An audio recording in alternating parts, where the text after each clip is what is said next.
Good morning बच्चों। हमारी आज की कहानी का नाम है चालाक शियार। हिंसक जीव जंतुओं से भरे घने जंगल में चीनू शियार रहता था। चीनू चालाक होने के साथ ही साथ बड़ा बुद्धिमान भी था। एक बार चीनू को जंगल में एक मरा हुआ हाथी मिला।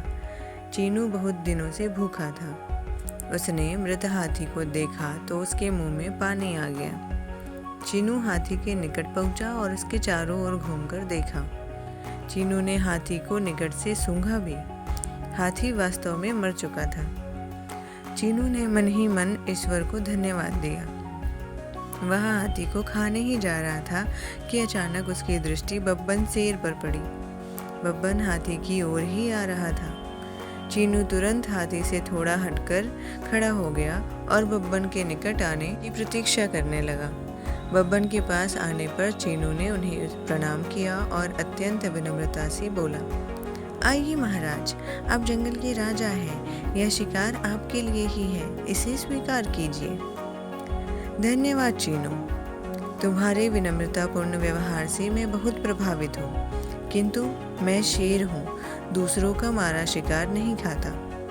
इतना कहकर बब्बन चला गया। चीनू की युक्ति काम कर गई। वह तो यही चाहता था। उसने इधर उधर नजरें दौड़ाई। अब हाथी को खाने वाला उसके अतिरिक्त और कोई नहीं था। चीनू धीरे धीरे चलता हुआ हाथी की सूंड के निकट पहुंचा। वह जानता था कि हाथी की सूंड का मांस सबसे अधिक स्वादिष्ट होता है, अतः उसने सबसे पहले सूंड का मांस खाने का निश्चय किया। चीनू ने हाथी की सूंड पर अपने दांत गड़ाए ही थे कि उसे कुक्कू तेंदुआ आता दिखाई दिया। चीनू कुक्कू को अच्छी तरह जानता था। कुक्कू शक्तिशाली ही नहीं, धूर्त भी था। अतः चीनू फिर सोच में पड़ गया। चीनू को अधिक सोच विचार नहीं करना पड़ा। चीनू के मस्तिष्क में एक विचार आया और वह खुश हो गया।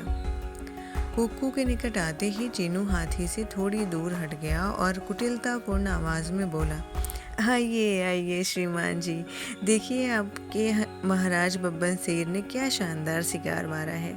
वह नदी में स्नान करने गए हैं तथा उसकी सुरक्षा का दायित्व मुझे सौंप गए हैं। कुक्कू बब्बन का नाम सुनकर डरा, किंतु वह कहीं गया नहीं। उसकी दृष्टि मृत हाथी पर लगी हुई थी।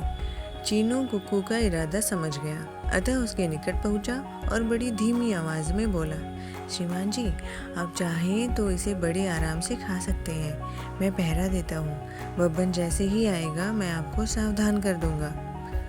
कुक्कू आश्वस्त हो गया और हाथी का मांस खाने लगा। वह अभी थोड़ा ही मांस खा पाया था कि चीनू ने हुआ हुआ करके बब्बन के आने का संकेत किया। कुक्कू बब्बन के आने का संकेत सुनकर भाग खड़ा हुआ।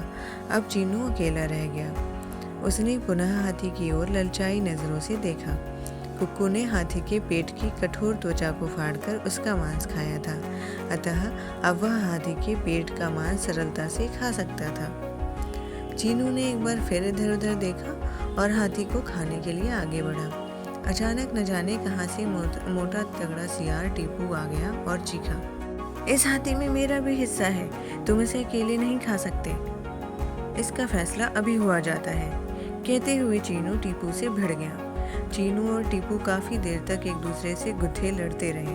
कभी चीनू टीपू पर भारी पड़ने लगता तो कभी टीपू चीनू पर। अंत में चीनू की विजय हुई और टीपू बुरी तरह घायल होकर भाग खड़ा हुआ।